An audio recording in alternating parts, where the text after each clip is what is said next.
কিন্তু সালামের ক্ষেত্রে আল্লাহ তাআলা আদব শিখিয়েছেন, আদব,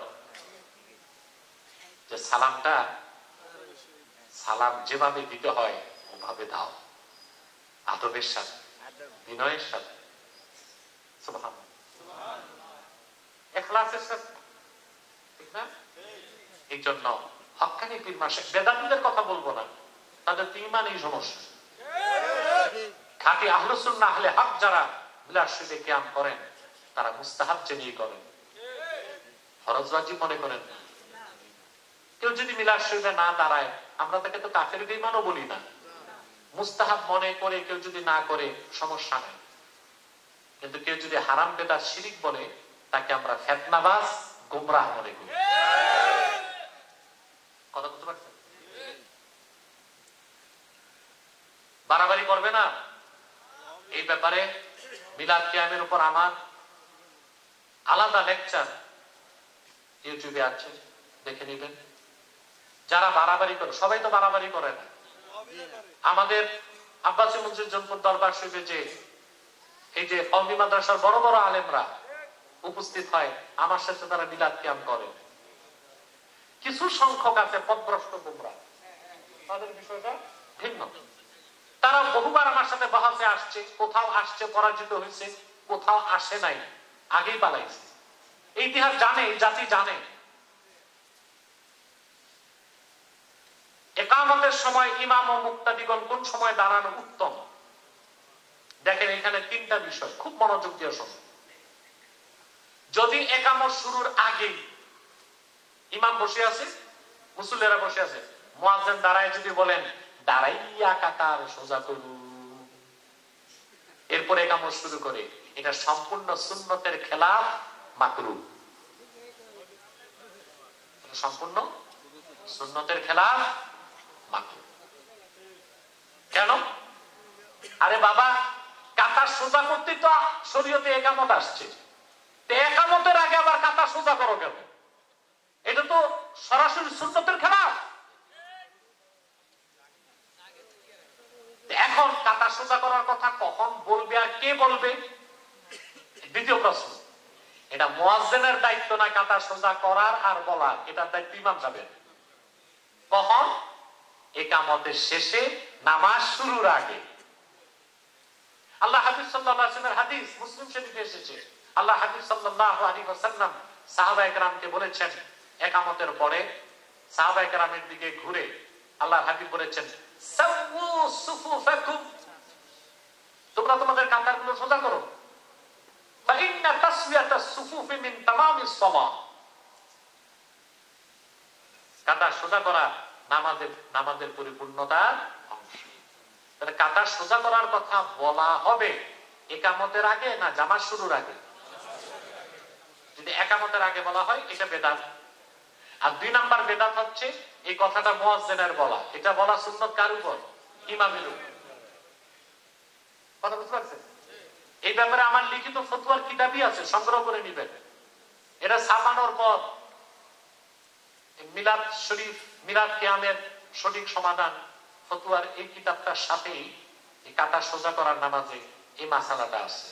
কিন্তু কিতাবটা প্রচুর মানুষ ছাপার সাথে সাথে নিয়ে গেছে, দ্বিতীয়বার ছাপানো হয় নাই। আপনারা এটা ইন্টারনেট পিডিএফ এ পাবেন, সংগ্রহ করুন। এখন ফিকহের দৃষ্টিকোণ থেকে মাসালা, যে হাদিস থেকে তো আমরা সাধারণ মানুষ মাসালা বুঝবো না, ফকিহগণ কি বলছেন। তা হানাফি মাযহাবের ফতোয়ার গ্রহণযোগ্য কিতাব রাদ্দুল মুহতার, নাম শুনছেন? এই নামে শোনেন নাই, এইটারই নাম ফাতাওয়া শামী। এটা শুনছেন?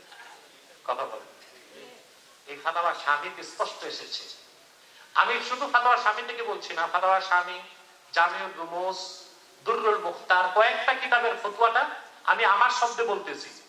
ইয়াকুমুল ইমামু ওয়াল মুক্তাদি ইনদাল হাইআলাতাইন ইনদা উলামাইনা সালাসা।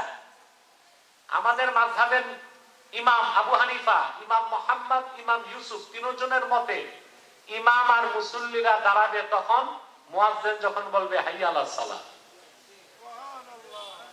এটা হানাফিদের ফতোয়া, এটার উপর কখন দাঁড়াবে?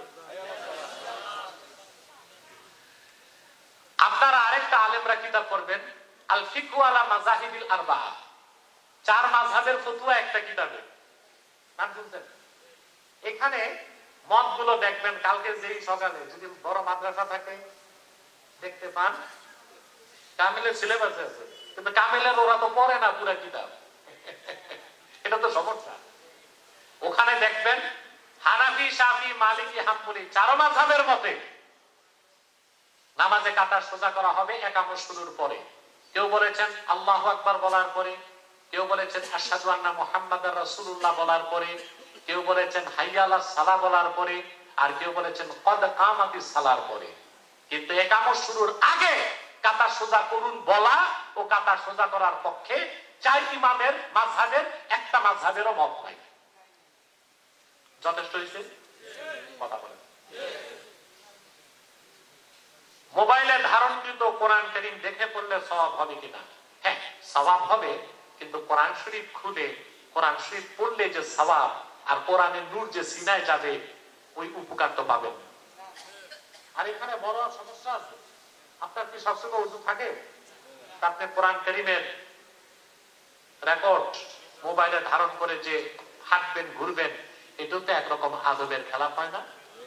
অতএব আমাদের আদব রক্ষা করে কোরআন তেলাওয়াত করতে হবে। কম পড়বো, আদবের সাথে পড়বো। ঠিক আছে? আসুন আমরা একটু সালাত সালাম করে দোয়া করি মহব্বতে। সাল্লাল্লাহু আলা সাল্লাল্লাহু আলাইহি সাল্লাল্লাহু আলা মুহাম্মাদ সাল্লাল্লাহু या नबी या रसूल या हबीब। तो सूरज को देखबे पकेটে রাখো। बख्ते का चमके सितारा हाजिरी का हो इशारा, देख कर रोजा प्यारा, फिर कहे हम खादिम तुम्हारा या नबी।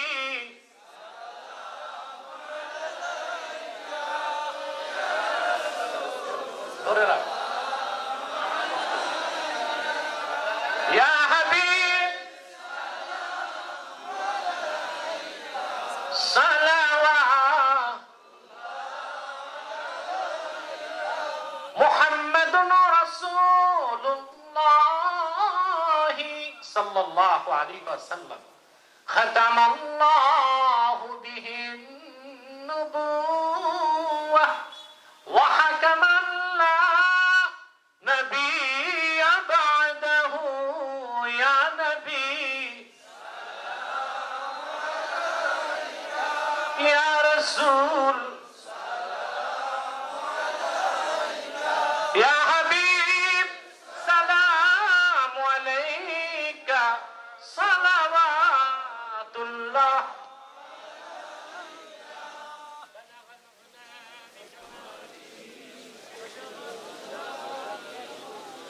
सुनत जमीआ खिसालिही।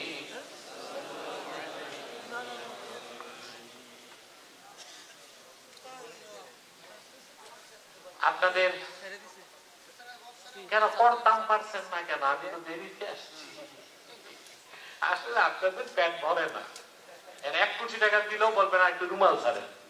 আপনার মানে করো নাই? যাক, আমাকে মাসুম মানি ওনার আবেদন অনেক খরচ হয়েছে না? আপনার প্রত্যেকে একটু শরীক হবেন না? কেউ যদি বলেন আমাকে আমার হাতে দিবেন, দিতে পারেন মাহফিলের জন্য। আর বাকি রুমাল যাচ্ছে স্বেচ্ছাসেবকরা তো ওই রুমালও তো নাই, আছে নাকি? আপনার যেভাবে পারেন একটু দাঁড়ান, যাদের কাছে রুমাল আছে। আপনার তো লোকও রাখেন নাই যে রুমাল নিয়ে যাবে। যান যান, কিছু ছাত্র দাঁড়ান দাঁড়ান, হাতে হাতে নেন, হাতে হাতে নেন, সবাই কিছু কিছু দেন। আমি দোয়া চাই সবার জন্য। এখানে অনেকেই এসেছে মাশাআল্লাহ, মুফতি সাইফুদ্দিন বিন আব্দুল